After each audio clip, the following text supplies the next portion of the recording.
Lily stared at the invitation in her hand, the bold letters on the card reading, Dad's 50th birthday celebration. The golden script was a stark contrast to the bitterness in her chest. 473 kilometers. That was how far she would have to drive, a distance that, in more ways than one, felt insurmountable. For years, her relationship with her father had been fractured. He had always played favorites, and for as long as Lily could remember, she had never been the one to receive his praise or approval. He had always made her feel like she was the afterthought, the one who had to work twice as hard to earn half the recognition. Yet, despite it all, the invitation still lay there, waiting for her decision. Her brother, the golden child, was the one who had always received the most attention. He was the one who could do no wrong. Lily had grown up watching her father shower him with praise, as if he were the only one worth his time. And yet here she was, holding an invitation to her father's birthday, asking her to celebrate his milestone, a celebration where she had always felt like an outsider. She paused for a moment, the weight of her emotions pulling her in two different directions. On one hand, there was resentment, so much of it built up over years of neglect and favoritism. It burned inside her, a constant reminder of all the times she had been overlooked in favor of her brother. It was almost laughable how much she had sacrificed for a family that seemed to take her for granted. And then there was hope. A part of Lily still clung to the idea that maybe, just maybe, this birthday could be different. Maybe her father had finally realized how much she had done for the family. Maybe this was her chance to show up and make him proud, something she had never gotten before. With a sigh, Lily stood up, grabbing her coat and keys. The drive would be long, but she wasn't about to let her father think she would never show up. For all the pain they'd caused her, she would go. After all, family was family. Or so she tried to convince herself. The road ahead was uncertain, but she was determined to face whatever awaited her at the end. As Lily drove through the winding roads, her mind drifted back to her childhood, a time that seemed both distant and painfully vivid. The house, with its familiar smell of baked bread and the creak of the old wooden stairs, was the setting of her early memories. But it wasn't the house that defined her upbringing, it was the atmosphere inside it. An invisible, ever-present weight, one that pushed her to always prove herself, while her brother effortlessly cruised through life with an unearned sense of entitlement. Her father had always adored him. Alex, the golden child, with his boyish charm and innocent smile. He could do no wrong in their father's eyes. When he failed a test, it was brushed off with a laugh and a pat on the back. "You'll do better next time," their father would say. When he broke something, it was just an accident. If he disappointed anyone, it was always someone else's fault. The world seemed to revolve around him, and Lily? Well, she was just there, quiet, doing her part, trying to fit into a mold that was never made for her. Her hard work went unnoticed. All the late nights spent studying, the extra chores she took on, the sacrifices she made so her brother could have more freedom, they were invisible to her father. She never got the well done or the "I'm proud of you" that Alex seemed to receive effortlessly. Instead, she was always told to keep going or just try harder. Her accomplishments, whether academic or personal, were always overshadowed by Alex's failures, which somehow didn't matter as much. It was as though the praise was reserved exclusively for him, and all Lily could do was watch. She remembered one particular moment that crystallized her role in the family. It was her high school graduation. She had worked so hard for it, studying late into the night, taking extra classes to make sure she could succeed. When the day arrived, she had hoped to hear those words from her father that she had longed for. "I'm proud of you."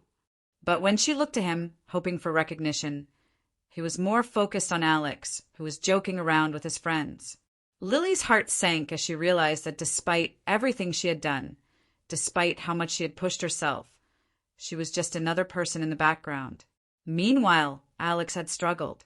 He was rebellious, skipping classes, staying out late, and getting into trouble. Yet, no matter what he did, it was always excused, always brushed under the rug. "He's just being a teenager," their father would say, a knowing smile on his face. But Lily? Lily was expected to be the perfect daughter, the one who never made mistakes. Her imperfections were met with disappointment, while Alex's were met with understanding. The more Lily tried to earn her father's approval, the more she realized it was a game she could never win. He had already made up his mind. He was proud of Alex, and no matter how hard she tried, she would always be the one who had to work twice as hard to get half the recognition. It was moments like these that had built up the bitterness in her heart. But even more than that, it had set the foundation for the deep emotional conflict she felt now. Lily wasn't just resentful of her father's favoritism. She was devastated by it. The dining room was filled with the rich scent of roasted meat and the hum of polite conversation. Family and friends gathered around the table, laughing and sharing stories of years gone by. But Lily felt as though she were in another world, separate, detached from the warmth and camaraderie of those around her. Her eyes flickered to her father, sitting at the head of the table, a smile plastered on his face as he greeted everyone with exaggerated enthusiasm. She had traveled 473 kilometers to be there, but right now, it didn't feel like the home she remembered. The walls, once familiar and safe, now seemed cold and distant.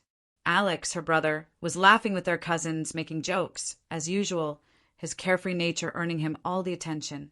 Her parents exchanged glances with one another, smiles never wavering, as though everything was perfect. Lily, however, couldn't shake the feeling of being an outsider. She was there because she thought, no, hoped, that this birthday dinner could be a turning point. She had hoped her father's words would be different this time. Maybe, just maybe, he would say something about her hard work, about her effort to be there despite everything. But deep down, she knew that wasn't going to happen. As the dinner continued, her father stood up to make a toast, his glass raised high. The room fell silent in anticipation. Lily's heart fluttered nervously as she braced herself for the familiar words. "I'm proud of all my children," he began, his voice steady and warm. Lily smiled faintly, her stomach tightening with a mixture of hope and doubt. Maybe this time, this would be the moment. Maybe he'd finally acknowledge her. But then, as the silence stretched on, her father's words took a sharp turn. "Except for one," he continued, his voice casual, as though he were merely making an offhand comment. He glanced over at her, and for a brief second their eyes locked. The air seemed to crackle with tension. The weight of his words settled heavily in her chest. Except for one. Those words stung like a slap in the face. The laughter around the table continued, but to Lily it felt like a distant echo, far away from the crushing reality of what had just been said. Her heart pounded in her ears, but she didn't dare react. She could feel her mother's eyes on her, a look of pity mingled with guilt flashing briefly before she quickly turned her gaze away. Lily wanted to disappear. She wanted to walk out of the room, to leave and never come back. But she didn't. She stayed. She stood there, clutching her glass in trembling fingers, and smiled, a smile so forced it hurt her face. Inside, her emotions raged. Every ounce of resentment she had been holding back boiled over, but she kept it locked inside. Why did he do this? Why now? She had hoped for a sign of acknowledgement, a simple acknowledgement that she mattered. But instead, she had been reduced to nothing more than an afterthought, a mistake he wasn't willing to own. She forced herself to sip her champagne, trying to swallow the bitterness that had risen in her throat. She laughed, but it wasn't a laugh, it was hollow, empty. The irony of it all didn't escape her. Her father was proud of every child at the table except her. She had given up so much for this family, but none of it had ever been enough. Her father's toast hung in the air, and Lily's eyes flickered to Alex, who had no idea what his words had done to her. He was too caught up in his own world to notice. But Lily wasn't a child anymore, not someone who would silently absorb the hurt. And as the awkward silence stretched on, she knew one thing for sure. This wasn't the end of the story. Not by a long shot. The laughter around her felt deafening. Each chuckle, each comment, seemed to further isolate Emily from the world she had hoped she could re-enter. The clinking of glasses, the hum of casual conversation, it all faded into a blur as her father's words echoed in her mind. Except for one. That single phrase seemed to reverberate in her head, drowning out everything else. She looked at her father, sitting at the head of the table, his face flushed from the alcohol, his smile wide and carefree as though nothing had happened. And there he was, her brother, Alex, basking in the glow of their father's approval.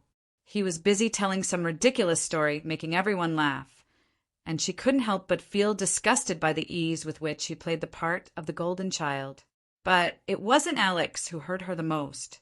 It was her father, the man who had promised her the world, who had promised that family came first, that love was unconditional. And yet, time and time again, he had chosen Alex. He had chosen his mistakes, his laziness, his entitlement, over Emily's hard work, over her sacrifices, over everything she had given up for them. The years of overlooked achievements, the countless times she had been expected to drop everything for the family, all came rushing back. Every time she had been pushed aside for Alex. Every time she had been told to make way for him. The clarity hit her like a slap in the face. This will never change. Her father would never see her. Not truly.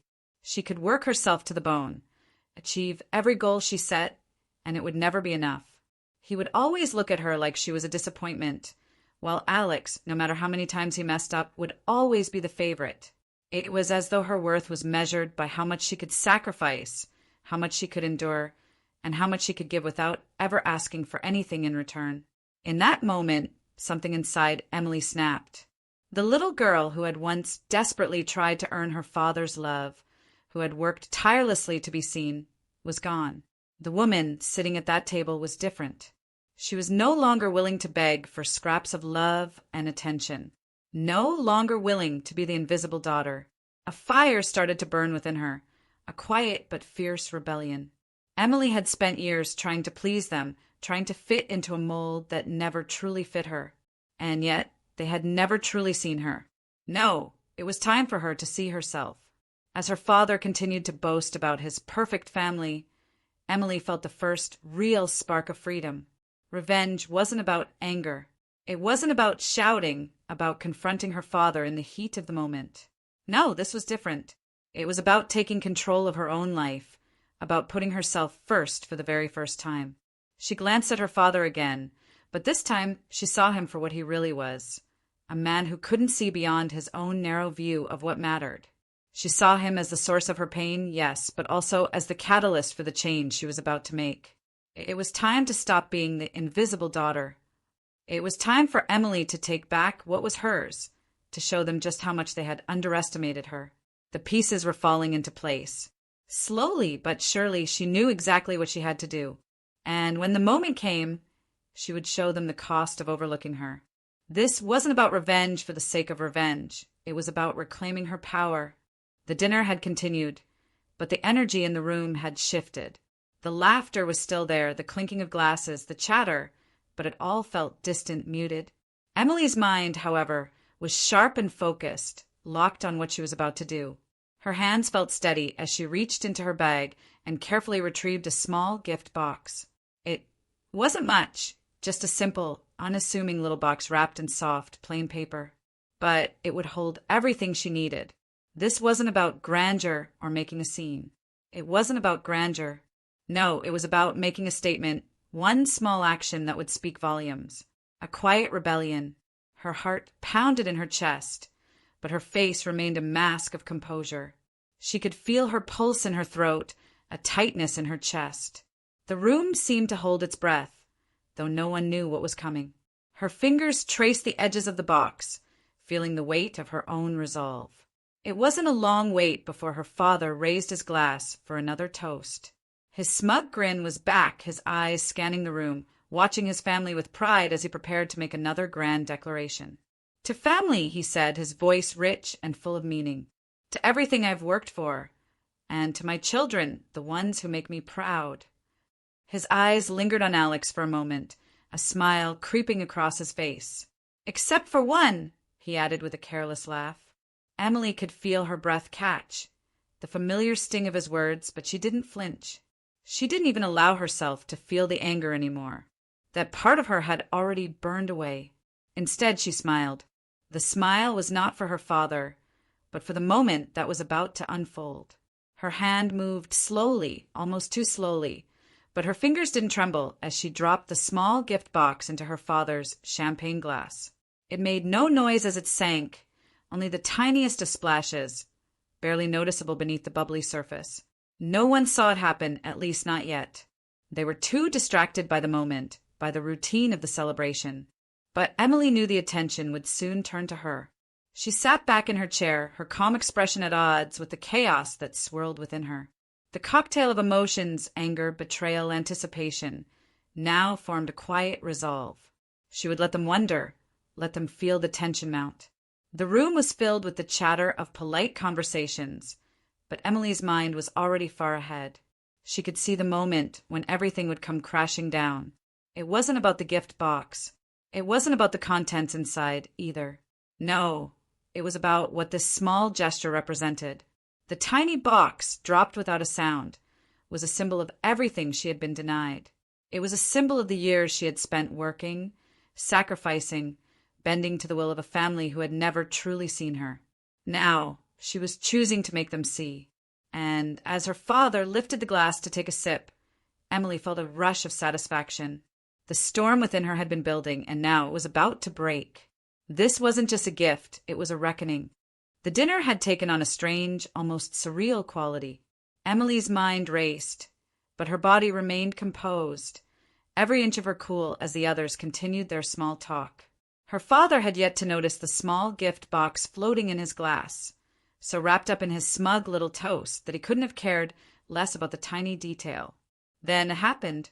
He raised his glass to his lips, the delicate crystal glinting under the chandelier light. The conversation around the table ebbed, but his eyes remained locked on his own reflection in the polished surface of his glass. A little sip, a satisfied sigh, and then the change. The glass was placed down abruptly, and his face twisted in confusion. What the? He peered into the glass, as if trying to make sense of what he saw. At first, it seemed like just another mistake. Maybe the bubbles in the champagne had formed into an unusual pattern, or perhaps a piece of something had slipped in unnoticed. But no, there it was. It was a small slip of paper, caught just beneath the champagne surface and nestled beside it, something metallic, something solid. The family fell silent, eyes on him now. No one spoke, unsure of what was going on. Emily watched, her smile now completely absent from her face. She was not concerned. This was the moment. The silence at the table felt like it lasted a lifetime as her father's mind worked to piece together the puzzle. Then, with a sense of disbelief and rising panic, her father fumbled for the contents at the bottom of his glass. He reached down and pulled out the small, delicate piece of paper first, crumpling it between his fingers as he brought it to his face. A second later, he recoiled. The object in his hand was too big to fit into the mouth of the glass easily, but after a second of awkward fumbling, he finally brought it up and out. The room gasped. In his hand was a small key, a metal tag attached to it with a tiny red ribbon. And tucked inside the crumpled piece of paper was a printed sheet with one simple line. Property of Emma Wilson. Her father's face went pale as realization crashed into him. His jaw tightened, his brow furrowing. The silence that followed was oppressive, everyone too stunned to speak. What is this? What the hell is this? He demanded, the first hint of panic in his voice. Emily stood from her chair slowly, no longer hiding her satisfaction. She could see her father's usual self-assuredness faltering, the control he always exerted over his family slipping away in front of his very eyes. His hands trembled slightly as he inspected the key and the paper, his mind racing for any explanation, any justification he could throw at her. I guess you didn't see the deed, did you? Emily's voice was calm, cutting through the tension like a knife. Her words sent a ripple of confusion and curiosity across the table. Everyone's attention was on her now, and she could feel their eyes burning into her back as she turned her gaze to her father. You see, Dad, she continued, her voice steady, that little key in your hand is the key to the house you're currently living in. That deed you're holding, that's the deed to the house that's now in my name. Her father stared at her, his mouth hanging open. His mind scrambled, trying to process what she was saying. What do you mean? Emily smiled, a hint of triumph behind her eyes. I've been planning this for 2 years. I've worked hard for everything I have. Every sacrifice I made, every penny I saved. It was all for me, for my future. She paused, letting the weight of her words settle. I've built my life quietly and carefully, and now I'm taking what's mine. And that includes this house. Her father's face twisted in disbelief, shock replacing the confidence that had always defined him. His hands shook as he tried to find the words to fight back, but none came. The room was deathly silent now, no one daring to breathe as Emily's revelation settled in. You see, I didn't just come here for your birthday, Dad. I came here to show you that I'm done being the invisible one, the one who's never enough in your eyes. I'm done playing your little game. The rest of the family sat frozen, unsure of how to react. Her mother's face had drained of color, her brother's smug expression now replaced with a growing unease. But it was her father who was the focal point. He had always seen himself as the one who controlled everything, but now his empire was crumbling. He finally found his voice, but it came out strained. You can't be serious. That house is mine, he shouted, the last vestiges of his authority slipping into desperation. I made you, Emma. You owe me. Emma held her ground, her eyes never leaving his. No, Dad, you don't get to decide that anymore. I owe you nothing, and it's time you learned that. The air between them crackled with tension. The entire family was staring now, waiting for the next move, but no one spoke. Emma had made her statement, and now it was up to her father to respond. The silence was deafening. The room was thick with disbelief, the silence almost suffocating. Her father's shock morphed into rage, the sudden eruption shattering the fragile calm. His hands, still trembling from the shock of the key and the deed, slammed against the table. The clinking of his glass against the surface was drowned out by the anger in his voice. Are you out of your mind? He bellowed, his face contorted in fury. How dare you do this to me? To your family? After everything I've done for you, this is how you repay me? By taking what's mine. Emily stood her ground, her posture calm and unshaken. The fury in his eyes, the indignation in his voice. It was almost predictable. She had seen this kind of reaction before, when he would berate her for the smallest mistakes or when he'd belittle her accomplishments. But this was different. This was her taking control of her life. Dad, she said softly, the calmness of her voice almost unnerving in the face of his fury. This house was never yours. It was always mine. You just never noticed. Her father's face twisted further, and he shot a glance at her mother, as if pleading for her support. But her mother, standing by the wall, looked too stunned to speak. She had always been the one to play the mediator, the one to try and smooth things over. But now, her gaze was fixed on her husband with an unreadable expression, her lips trembling. Emily could feel the distance between them widening with every word. Her brother, who had been sitting at the far end of the table, suddenly found his voice. This is crazy, Emma. You're being selfish. You've always been so dramatic. What's wrong with just helping Dad out? Why do you have to make everything about you? His voice was desperate, the panic in his tone evident. Dramatic? Emily raised an eyebrow, the edge in her voice sharp as a knife. I'm not being dramatic. I'm being realistic. I've spent my entire life being overlooked, being told that I wasn't good enough, that I didn't matter. And all for what? So that you can keep using me? No. I'm done.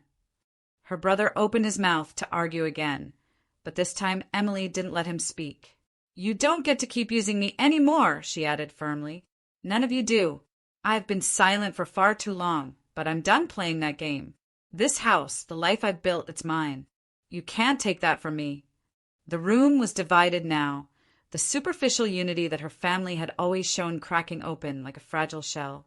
The same family who had presented themselves as perfect, as the ideal unit, was now unraveling before their eyes. Her father's outburst was no longer about the house. It was about losing control, about realizing that he had never truly appreciated what she had given, what he had lost. Why did you even come here, then? Her father hissed, the venom in his words sharp enough to cut. Was this all just for some kind of payback? To rub it in my face? Emily didn't flinch. I didn't come for payback. I came because I was tired of being invisible. I came because I wanted you to see me for the first time in my life. And now that you do, I'm not going anywhere. I've made my peace. The shock in her father's eyes turned into something else. Was it guilt? Or was it just regret? Either way, Emily didn't care. It was too late now. She had taken the power back. Her siblings' reactions were mixed, some sitting in stunned silence, others attempting weakly to defend their father. Her brother shot her a glare, his frustration and anger bubbling over. But even he couldn't find the words to argue anymore. The family that had once prided itself on maintaining a perfect image, a facade of unity, was falling apart. Emily watched as her father's anger turned to confusion, as her brother's attempts to salvage the situation only deepened the rift between them all. She was no longer the child who sat at the table, waiting for a scrap of recognition. Now, she stood at the center of the chaos, a force to be reckoned with. As her family crumbled under the weight of their own lies, Emily knew that this moment, this transformation, was hers alone. The power had shifted. No one could take it back, and she wasn't going to apologize for it. In that moment, the image of the perfect family, the one they had spent so long trying to protect, was shattered forever. The chaos of that night slowly faded into the background as Emily sat in her car, watching her family's house shrink into the distance in her rearview mirror. The initial surge of anger and triumph had settled, leaving behind an unexpected sense of calm. She had done it. She had taken back her power in a way she never thought possible. But now, for the first time in years, she felt free. For so long, her identity had been defined by her family's expectations, by their failures, and by her own desperate need to prove herself to people who would never truly see her. But not anymore. That chapter of her life had closed, and Emily was no longer tethered to the ghosts of the past. The facade her family had worked so hard to maintain was shattered beyond repair, and she wasn't going to be a part of it anymore. As she drove further away, she reflected on everything that had led her to this moment. The years of sacrifice, the ignored dreams, the constant feeling of never being enough. She realized that even if she had been invisible in their eyes for all those years, she had always been enough in her own. The real victory wasn't just what she had done at the dinner table. It was the realization that her worth had never depended on anyone else's validation. Emily had finally made the choice to take care of herself. She had spent too many years focused on trying to meet the needs of a family who never cared to meet hers. The constant back and forth, the guilt, the feeling of being forever overlooked, it was exhausting. But now, she had learned that her peace was worth more than their approval. She made her way to the small house she had purchased months ago, the place that had been a secret, a symbol of her newfound independence. The house wasn't anything extravagant, but to her it was a home. It was hers in every sense of the word. It was where she could be herself, where she could heal, and where she could finally live life on her own terms. When Emily stepped inside, she felt a deep sense of relief wash over her. There was no one here to judge her, to tell her she wasn't enough. There was no more pretending, no more bending to fit into a role that had never truly belonged to her. The walls of her new home weren't just a barrier between her and the outside world. They were sanctuary. She had built this life, one that was free of the toxicity that had surrounded her for so long. Emily sat on the couch, her thoughts settling into a quiet calm. For the first time, she felt a deep sense of closure. The revenge she had exacted had given her the space to reclaim herself, but now it was time to let go of the bitterness. She didn't need to carry that weight any longer. The family she had once dreamed of being a part of wasn't the family she had chosen to become. And in letting go, she could finally move forward. She smiled softly, her eyes closing as she leaned back. She had no idea what the future held, but for the first time in years, Emily felt ready to embrace it. She wasn't the girl who had to prove herself anymore. She was the woman who had learned to stand up for herself, and that was enough. She was finally free,